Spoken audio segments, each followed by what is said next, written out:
It was a quiet Tuesday evening when Michael Harris, a 42-year-old accountant, was rushed into the emergency room of St. Mary's Hospital. He was pale, sweating heavily, and clutching his stomach in pain. His wife, Linda Harris, hurried alongside the stretcher, her face filled with worry. Michael groaned loudly as the nurses pushed him into a treatment room. He kept vomiting, his skin cold and clammy. He whispered that he had never felt such pain before. His stomach churned as if it were on fire, and every breath came with effort. Food poisoning, Linda explained quickly to the doctors. He came home from work, ate dinner, and within an hour he collapsed. He could hardly breathe. Dr. Patel, the attending physician, ordered fluids, oxygen, and pain medication.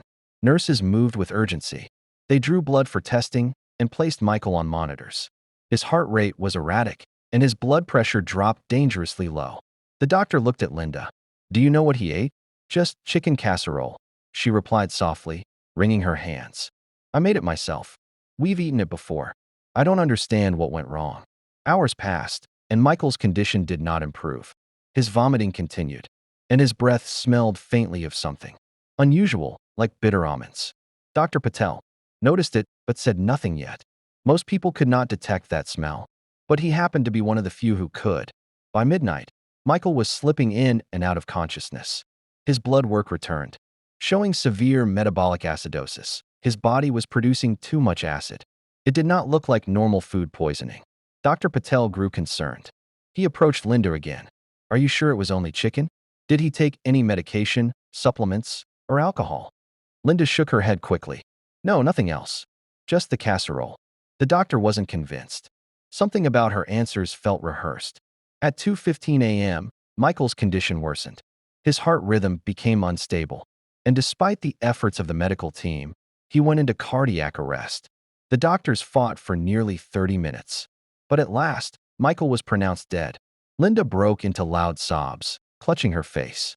Hospital staff comforted her, but whispers started among the medical team.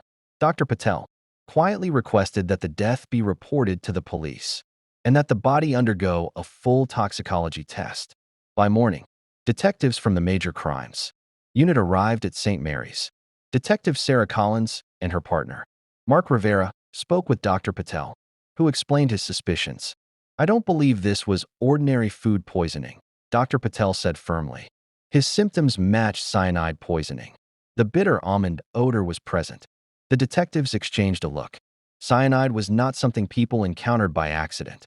It was deadly, fast-acting, and rare outside of intentional poisoning. Detective Collins nodded. "We'll need to speak with the wife." Linda sat in the waiting area, her eyes red from crying. When the detectives approached, she looked up weakly. "Is this something wrong?" Collins gave a measured answer. "We just need to ask some questions about Michael's last hours. It's routine." Linda nodded, but her hands trembled. What had begun as a simple case of food poisoning was now turning into a possible murder investigation. Detectives Sarah Collins and Mark Rivera sat across from Linda Harris in a quiet consultation room at the hospital. The walls were pale, the air smelled faintly of antiseptic, and Linda kept fidgeting with a tissue in her hand. Collins began calmly, her voice soft. "Mrs. Harris, we're very sorry for your loss. We just need to understand what happened before Michael became sick. Could you walk us through yesterday evening?" Linda nodded quickly. "Yes, of course. Michael came home around 6:30 p.m. He was tired, as usual. I made dinner, chicken casserole with rice. We ate together, then he went to sit on the couch. Within an hour, he started sweating and vomiting. I thought maybe the chicken was bad. I panicked and brought him here." Detective Rivera leaned forward. "Did you eat the casserole too?" Her eyes flickered briefly before she answered. "No, I wasn't hungry. I only had a small salad earlier in the day." Collins and Rivera exchanged a glance. It was unusual for a spouse not to eat the same dinner, especially if she had cooked it. Rivera asked another question. "Did Michael mention tasting anything strange? Did he say the food was bitter or unusual?" Linda hesitated. "No, he just ate quietly. Nothing seemed wrong until later."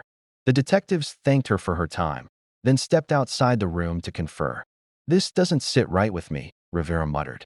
"She says she cooked for both of them, but didn't eat it herself? Convenient." Collins nodded.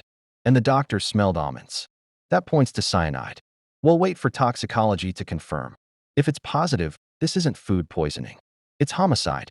Later that afternoon, the medical examiner called. His voice was steady but grim. The toxicology report confirms cyanide poisoning. The levels in his blood were extremely high. Death would have been inevitable. With confirmation, the investigation officially turned into a murder case. The detectives began looking into Michael and Linda's life together. On the surface, they appeared to be a middle-class couple with no major problems. Michael worked as an accountant for a local firm, and Linda managed a small floral shop. They had been married for 12 years, no children, and lived in a modest two-story home in the suburbs. But as Collins dug deeper, cracks appeared in the picture of a happy marriage. Neighbors told detectives they often heard arguments late at night. One neighbor even mentioned seeing Michael sleeping in his car 2 weeks earlier after a loud fight. At Michael's office, colleagues described him as hardworking but stressed. One coworker revealed that Michael had been confiding about marital troubles. He said Linda was distant. He thought she was hiding something, maybe even having an affair. Detectives grew more curious. An unhappy marriage combined with poison was no coincidence. Armed with a search warrant, Collins and Rivera visited the Harris home. The kitchen was spotless, almost too clean, as though someone had scrubbed it carefully after cooking. In the trash, they found remnants of the chicken casserole, sealed in a plastic bag. The detectives bagged the casserole as evidence. Forensics would test it for cyanide traces. In the pantry, Collins noticed something odd, an empty spot on the shelf, where chemicals might have been stored. Rivera checked the garage and found containers of gardening supplies. Among them was a small glass vial with traces of white powder. When the powder was tested at the lab, it came back positive for cyanide residue. The detectives now had a body, a cause of death, and evidence pointing toward Linda. But they still needed a motive strong enough to prove intent. Rivera asked Collins, "Do you think this was about money? Or something else?" Collins replied quietly, "We'll know soon. Poison is personal. It takes planning. People don't kill with cyanide unless they've thought about it for a long time." The case was becoming clearer, but the most important question remained. Why did Linda want her husband dead? Detectives Sarah Collins and Mark Rivera knew the evidence was stacking up, but motive was the missing piece. Without it, they had suspicion, not a conviction. They needed to understand why Linda Harris would want her husband dead. Their first lead came from Michael's workplace. The firm's human resources manager confirmed that Michael had a life insurance policy worth $500,000, with Linda as the sole beneficiary. The policy had been updated just 6 months earlier. Collins frowned at the report. That's 500,000 reasons to kill him. Rivera agreed. But let's not jump too quickly. We need to see if she's already trying to claim it. Sure enough, when detectives checked with the insurance company, they discovered Linda had called the morning after Michael's death, asking about the steps to file a claim. The timing looked suspicious, but money wasn't the only possible motive. Detective Collins received a call from Michael's coworker, who said he had spotted Linda at a downtown restaurant 2 weeks before, laughing and holding hands with another man. Collins and Rivera dug deeper. Phone records revealed frequent late-night calls from Linda's phone to a number registered to a man named Ethan Brooks. Ethan was a local gym trainer, younger than Linda by 5 years. When questioned, Ethan admitted to having an affair with her for nearly a year. She said her marriage was falling apart. Ethan explained nervously, "She told me Michael was controlling and that she wanted out, but divorce would ruin her financially. She said once he was gone, she'd be free, and we could be together." Rivera leaned forward. "Did she ever mention poisoning him?" Ethan shook his head. "Not directly, but she once joked about how easy it would be to slip something into his food. I laughed it off, thought she wasn't serious." That joke was now deadly evidence. Armed with this information, detectives brought Linda in for questioning. She sat stiffly across from them, her face pale, but her eyes defensive. Collins started gently. "Linda, we've spoken with Ethan Brooks. He told us about your relationship." Linda's mouth tightened. "That has nothing to do with Michael's death." Rivera slid a photo across the table. A picture of the cyanide vial found in her garage. "This was in your home. We also tested the casserole you cooked. It contained cyanide. Michael ate it, you didn't. How do you explain that?" Linda's hands trembled.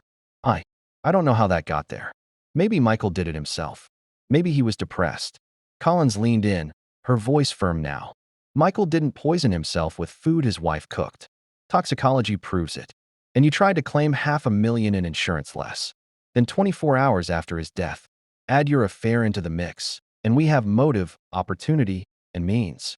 Linda broke down then, burying her face in her hands. For a moment, it looked like she would confess. But instead, she shook her head violently. You can't prove it. You're twisting everything. Collins and Rivera exchanged a look. They knew the evidence was already strong. It was only a matter of time before Linda's lies collapsed completely. That evening, the detectives met with the district attorney. They laid out the timeline. Linda poisoned Michael's dinner with cyanide. She avoided eating it herself. Forensic tests confirmed cyanide in both the casserole and the vial found in her garage. She stood to gain financially through life insurance. She was in an affair with Ethan Brooks, which gave her motive to remove her husband. The DA nodded slowly. It's enough for an arrest. Let's bring her in. Collins knew the hardest part was still ahead, convincing a jury. But in her gut, she also knew one truth. Linda Harris had carefully planned her husband's death, thinking it would give her freedom and money. Instead, it had brought detectives straight to her door. It was early morning when detectives Sarah Collins and Mark Rivera arrived at the Harris home with a warrant. The quiet suburban street looked peaceful, but inside, Linda Harris's life was about to unravel. She opened the door in a robe, her face weary. Collins spoke clearly, her voice steady. Linda Harris, you are under arrest for the murder of your husband, Michael Harris, by poisoning him with cyanide. Linda froze. Her mouth opened slightly as if to argue, but words failed her. Rivera stepped forward, reading her rights as the neighbors peeked through curtains, whispering among themselves. Handcuffed, Linda was escorted into the patrol car. Her once perfect image as a caring wife was gone. At the station, prosecutors worked quickly. Forensics tied everything together. The casserole tested positive for cyanide. The vial in her garage carried her fingerprints. Phone records and witness statements proved the affair with Ethan Brooks. Financial records showed her interest in the $500,000 life insurance policy.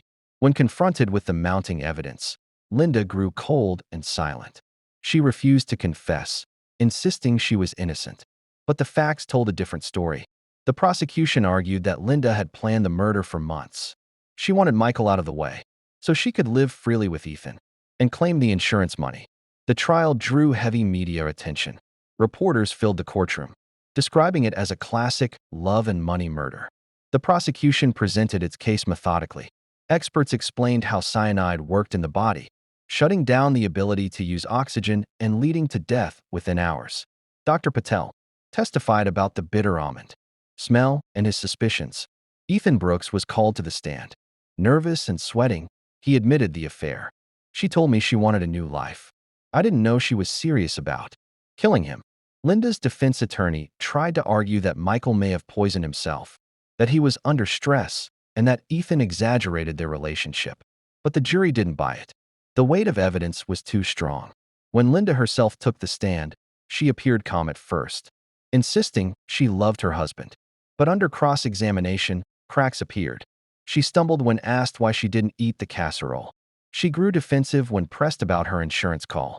Her answers sounded rehearsed, not heartfelt. The jury watched closely, and her performance only deepened their suspicion. After 2 weeks of testimony, the case went to the jury. They deliberated for just 6 hours before returning. The courtroom went silent as the foreman stood. We, the jury, find the defendant, Linda Harris, guilty of murder in the first degree. Gasps filled the room. Linda's face drained of color. She shook her head, whispering, "No, no, I didn't." But the judge's gavel struck. Sentencing was scheduled, and Linda was later given life in prison without parole. Michael's family wept quietly, relieved that justice had been served. His co-workers held a memorial service, remembering him as hardworking and kind. Detective Collins stood outside the courthouse with Rivera, watching reporters rush to cover the story. "Poison is always personal," Collins said softly. "It takes patience, planning, and